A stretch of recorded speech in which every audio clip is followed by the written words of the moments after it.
Barakatha Yahweh, Barakatha Yahweh Shai, all praises, all honor, all glory be unto Yahweh, Bahashem Yahweh Shai, Bahashem Rakah Kwadash. Double honors to our apostles, our elders at Great Millstone that taught us His truth, and who are ruling well through the spirit and power of Yahweh, Bahashem Yahweh Shai. Shalom, peace and love to you, Akim, that are prophets, that are teachers, who hazard your lives daily to push this true wisdom, knowledge, and understanding, prophesying, and helping to edify the elect of the nation of Israel. Shalom, peace and love to you believers, you Akim, you Fuakwatim, and children. In this video, I'm going to go into an article showing how that Esau Edom is perfecting his craft, in regards to this particular technology that has been given unto him for him to use to put together the MOTB system. The infrastructure for that system is already set in place, and however the technology that he's using in regards to the brain C-hip, he's perfecting it. So it's no longer big and bulky. But for those that are wicked enough and deceived, to take the MOTB, they have now got it to a point to where all they have to do is drill or put a 2 centimeter hole or millicentimeter, whatever the hell it's called, into your head. And they have a computer brain interface with electrodes that has leaves, or looks like a flower. But once they put it into your head, it spreads out. So this devil has basically perfected the technology that's been given to him on the left-hand side to put together the system. And living within the age of technology, we have seen how technology has basically developed over the years. And you can see vividly why, this particular technology that's being used now to push the fourth industrial revolution is called the fourth industrial revolution. When you go into the book of Daniel, the 12th chapter, in the 4th verse, it says, "But thou, O Daniel, shut up the words and seal the book, even to the times of the end. Many shall run to and fro, and knowledge shall be increased." And we are living in a time, when this book is being revealed in the heavens, which means that 100% of the knowledge that's been given through the spirit and power of Yahweh Bashim Yahweh Shai unto the men that he's dealing with, they're able to break down the book, and it's being broken down and taught via the internet, which ultimately is another form of technology. But however, technology in itself has vastly increased. Using the TV, for example. You went from TVs on the floor, in wooden boxes, to big screen TVs. Well, actually, look, you went from those TVs, to basically TVs that wasn't in a wooden box, that were a little bit smaller or bigger. Then you went from those TVs, and eventually it got bigger. Then you had the big screen TVs that sat on the floor with the big ass back and the screen that was made out of plastic. And if you wiped it with Windex, eventually the screen would turn brown. But then TVs got smaller again, and the back began to get skinnier and skinnier and skinnier, eventually till you got the flat screen TV. And then they became bigger and bigger and bigger. And now you got TVs that are displaying images, with slender, skinny screens that are slimmer than the tip of your fingertip, that can bend, it can fold. So that's just one example of how knowledge has increased. Well, you have the smartphone or the cell phone. Before you had the smartphone or the cell phone, you had laptops. So the smartphone isn't nothing but a laptop in your hand. It does the same thing, but actually more, because you have the ability to call on it. You have what is known as GPS on it.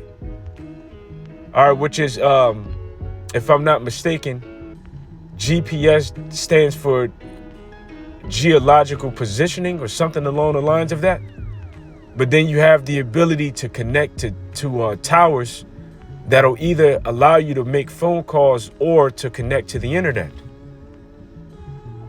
And before you had the laptops, you had the bigger computers. All right, before those computers, they were a little bit bigger. And before that, it took a whole fucking building to house a computer.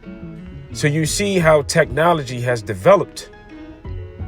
And now the same technology that's within the smartphone, that same technology will be in the brain C-hip or in the RFID C-hip, in which they have perfected.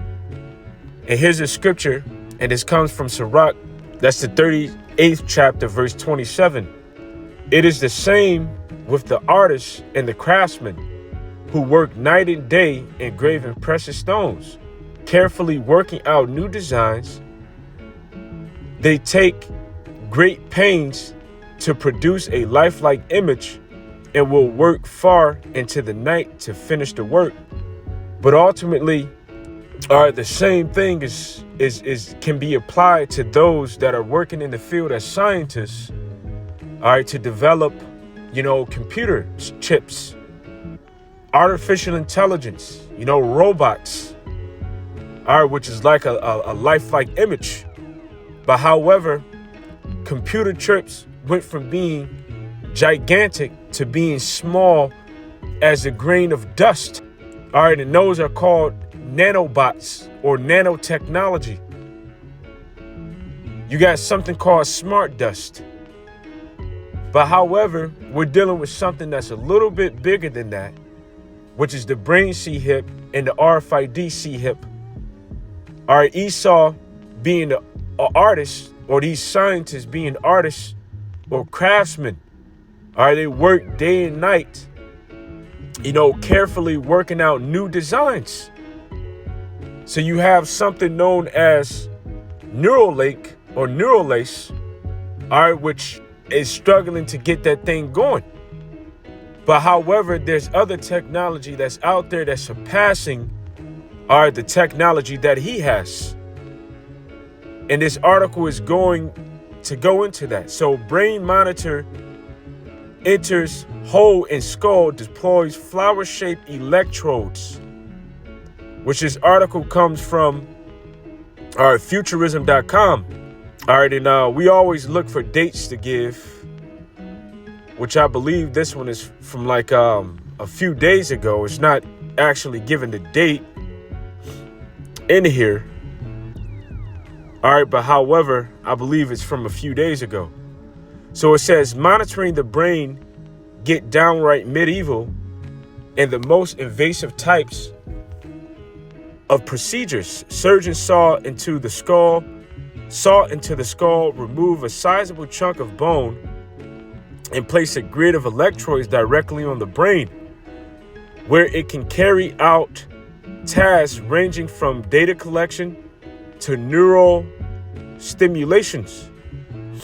We now have a glimpse of how that messy procedure could one day be regulated to the history books, after scientists in Switzerland built a device that can be deployed through a smaller 2 centimeter, so not millicentimeters, it's actually just a 2 centimeter hole in the cranium and unfold like a flower inside the widespread thin space between bone and brain. The procedure, first carried out on the brain of miniature pig, could lead to new frontiers in monitoring the treatment of epilepsy and other neurological disorders in humans, or even perhaps in commercial brain-computer interfaces, like at Elon Musk struggling Neuralink, we're living definitely in that time, all right, when the MOTB system is here and the MOTB is here. And like it states within the scriptures, which these are scriptures you already heard before, Revelation 13:16, and he calls of all, both small and great, rich and poor, free and bond, to receive a mark in their right hand or in their foreheads. All right, and obviously, when you go into the word foreheads, the word there's G3359, which is metapon, the space between the eyelids. All right, and the forehead, which the space between the eyelid and the forehead is your brain. The word meta means with, after, or behind. So they're trying to go behind your skull, all right, and put something inside of the heads of the individuals that will receive this, those that are not written within the book of life, all right, which will be deceived by the miracles, all right, the treatment of epilepsy, the treatment of blind men and women receiving their sights, the treatment of paraplegics, all right, being able to walk again, all right, being able to be mobile again, all right, certain sicknesses and diseases being treated with this science, all right, but it's pseudoscience, because all it does is trick the body and the brain into believing that the sickness or the disease isn't there.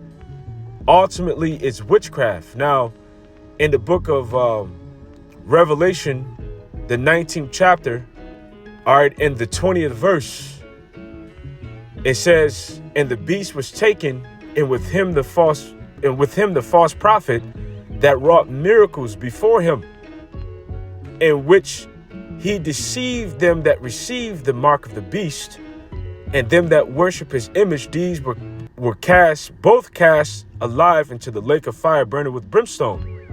So it says, and the beast, all right, this is from the NLT, was captured, and with him the false prophet who did mighty miracles on behalf of the beast, miracles that deceived all who accepted the mark of the beast, who worshipped, all right, the statue. And when you go into the word for deceived, the word there is planao, all right, which means to be led astray. All right, because all that take this is being led astray, but they're being led astray by the miracles. All right, a sign, prodigy, portent, an example, an unusual occurrence transcending the common course of nature. Because ultimately what Esau wants to do, all right, he's pushing the ability to transcend, which this word in the Greek is G4592. And he's saying that you can transcend through his technology, or through the miracles of his witchcraft. But however, you are seeing how this devil is perfecting his craft. All right, it no longer takes a bulky, all right, brain implants to go inside someone's head that's connected to wires, that's connected to a computer. All right, you have something that looks like a flower, and it goes through a 2-centimeter hole, and they put it in the brain and deploy it, and it does literally the same thing. So you can see how this can be done quick, all right, to a lot of people within a small amount of time. It doesn't take that long, or it's an easier way of getting into that, or getting it into the brain. But however, all of those that take it will be destroyed according to the scriptures.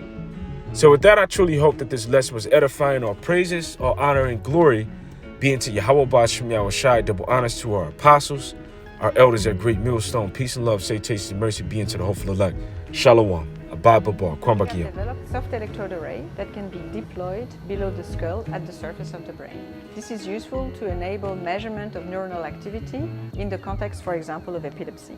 When they're fully deployed, the electrode array look like a flower with multiple spiral petals. They are about 4 centimeters in diameter, and they're very thin. They're about a few hundreds of microns in thickness to fit the very narrow space between the skull and the brain. This is to answer a specific request from neurosurgeons who are hoping to have minimally invasive devices so they can have, through a small hole in the skull, a large area coverage of the surface of the brain.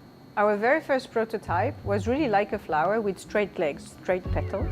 And when we made this device, we realized there was a lot of open space remaining at the surface of the brain. And therefore, we decided to engineer curvature into the arms of the flower, of the petal, so that we could have a larger surface coverage. So we had to come up with a deployment system that would be gentle enough not to compress or damage the underlying brain, and strong enough to sustain the deployment in this narrow space. So we got inspiration from soft robotics, and we used a mechanism that is called eversion, which is flipping inside out the device. So the beauty of eversion mechanism is that we can deploy an arbitrary size of neural electrode with a constant and minimal compression on the brain. This eversion mechanism can emulate the motion of growth of the tree roots, and there's no limitations in terms of how much the tree roots can grow. So if you consider that our soft electrode array is like a glove and each of the fingers correspond to one of the arm of our electrode array, we have electrodes that have been manufactured on each of the inner side of the array. And then we first fold the electrode array just like you would fold your glove inside out. And then, using a pressurized liquid, we can then apply a gentle pressure to help deploy right side out each of the fingers at the surface of the brain. We had to come up with material that would sustain the enormous mechanical deformation that is required to deploy the devices. So we used materials that are very compliant, like elastomers, like a rubber band type of material, and a technology we have developed in the lab to produce stretchable thin metal bolt. So we think this is a technology that could be deployed widely at the clinic because of its minimally invasive nature. So now what we hope to achieve is to scale the technology to fit it to humans and increase the number of electrodes so that we can have richer information from the